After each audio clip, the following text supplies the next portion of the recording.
আসসালামু আলাইকুম। কেমন আছেন সবাই? আশা করি ভালো আছেন। তো আজকে আপনাদের সাথে শেয়ার করব লতি দিয়ে চিংড়ি মাছ রান্না।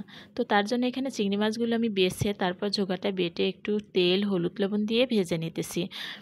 চিংড়ি মাছের ঝোগাটা বেটে যদি ভাজা হয় তাহলে খেতে কিন্তু বেশি মজার হয়। আপনারা ইচ্ছা করলে ঝোগাটা ফেলেও ভাজতে পারেন। আমার মনে হয় এভাবে যদি ঝোগাটা দিয়ে চিংড়ি মাছটা ভাজা হয় বেশি স্বাদ হয়। তারপর দেখুন ভাজা হয়ে গেছে, আমি মাছগুলো তুলে নিলাম। এখন কড়াইতে আমি আরেকটু পরিমাণ মতো তেল দিয়ে দিলাম। তেলটা গরম হলে এর ভিতর দিয়ে দিলাম আমি কিছুটা পেঁয়াজ কুচি। তো পেঁয়াজটা একটু ভেজে নেব।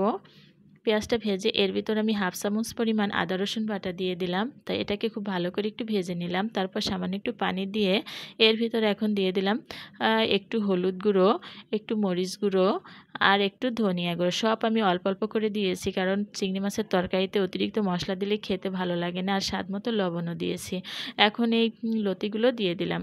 তো লতিটা দিয়ে একটু কাঁচামরিচ ফালিয়ে দিয়েছি। এখন ভালো করে নেড়েচেড়ে আমি এর ভেতরে একটু পানি দিয়ে দেবো। এই লতির ভিতর অতিরিক্ত পানি দেওয়া যাবে না। পরিমাণ মতো একটু পানি দিয়ে ঢেকে চুলার আঁচটা লোতে রেখে রান্না করলে পরে দেখা যায় লতিটা সরা সরা থাকে, খেতে বা দেখতে দুইটাই ভালো লাগে। তো দেখুন 5 মিনিট পর আমার লতিতে বলক উঠে গেছে। এখন আমি ভাজা মাছগুলো দিলাম, উপর থেকে একটু ভাজা জিরের গুঁড়ো দিয়ে এখন ঢেকে চুলার আঁচটা লোতে রেখে আমি কিছু সময় নিয়ে এই মাছের তরকারিটা রান্না করেছি। দেখুন কি সুন্দর হয়েছে, মাশাল্লাহ।